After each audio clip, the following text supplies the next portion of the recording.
गांव के अधिकारी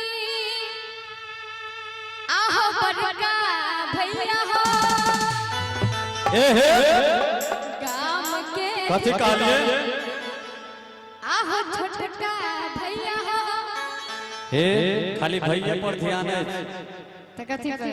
आदरणीय हमारे वर्तमान में हमारे मुखिया जी से हो बैसल है तो चाहो अगर मुखिया जी के लिए जोरदार ताली बजाना चाहिए। गांव के अधिकारी आहो बड़का भैया हो। क्या हो आहो छोटका भैया हो। हमारे मुखिया भैया हो। भैया हाथे दस पगार गुना। क्या हो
कनी बुझा के कहियो कियो नहीं बुझल कि आ सब समझे छिए ने कथी कहलिए और एना हिनके सबके गावा वाला गीत छै। भैया लो भायल बनखी खीरा है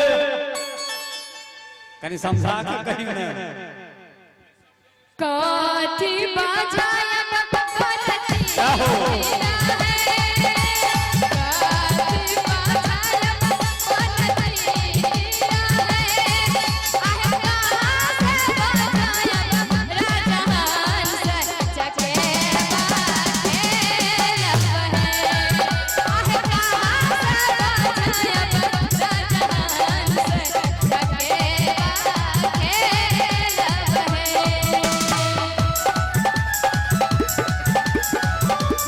क्या हो भैया बहुत बढ़िया।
एकटा में बहन के छठी मैया से प्रेम ने छै देखै छियै किनको हाथ चलै छै चुपचाप ना के हाथ पर हाथ धऽ के बैसल छै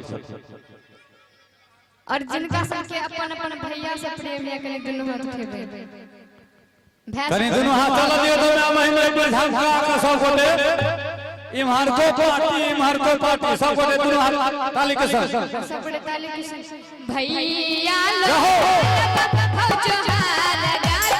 गाथू भैया लो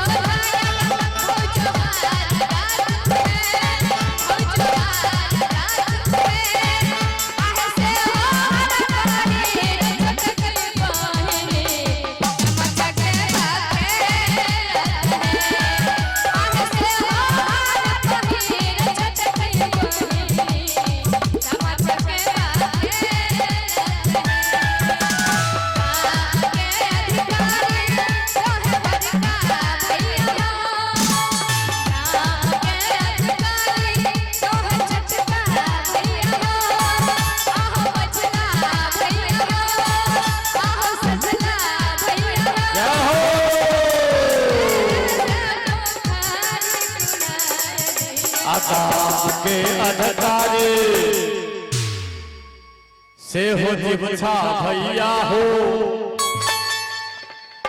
ए हो दोनों भैया हो हमर मुखिया भैया हो और की कलियागा गाम के अधिकारी निमोछिया भैया हो देखियो यो हम कली मुखिया भैया होते कोई निमोछिया भैया हो मुखिया कहने छलिए नहीं सुनब बैसल में छलखिन हमर मुखिया जी गाम के अधिकारी जाहो आहा बड़का भैया हो जाहो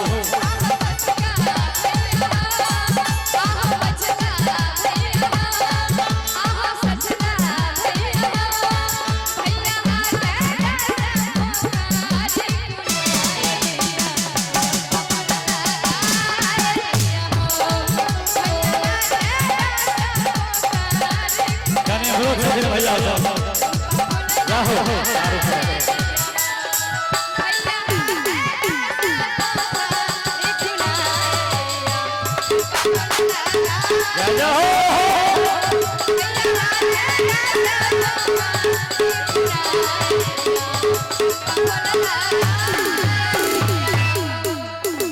छलैया सामा चकेबा के गीत और मुखिया जी के